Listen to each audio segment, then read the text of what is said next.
पे हाथ जोड़ के विनती करते हैं और बहुत बहुत स्वागत हुआ जे बड़ा से बड़ा महफिल में रुआ लोग नैनी लोग यहाँ प्रोग्राम देखी जो कि 26 जनवरी के आयोजन करेंगे हिंदुस्तान कोचिंग सेंटर की तरफ से। तो कि कहते हैं दोस्तों कि चलो मान लेने की बहुत कम लोग बोले पर्दा के सामने ऐसे जे बोले के बहुत कम मौका मिलेला के सामने कैमरे के सामने आदमी पूरा दिन बोलेला डायरेक्टर के हिसाब से, लेकिन जब तारा लोग के सामने आवे लगे पूछाला जे हमने भक्ति से क्यों होइए नहीं ऐसे जे हमने के पावा रोवा लगन से बा रोवा तो ऐसा नहीं किया मैं कि बिना नंबर डाले भाग भाग नोट फेंक देंगे। चलिए एक आएंगे तमाम ऑडियंस के बीच में एक सदाबहार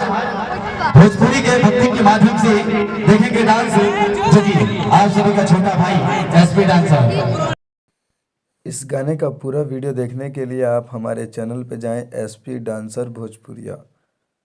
जो कि इस पे टैप करके आप देख सकते हैं मेरा फुल सॉन्ग डांसिंग आपको उसी पे मिलेगा और कॉमेडी इस पे।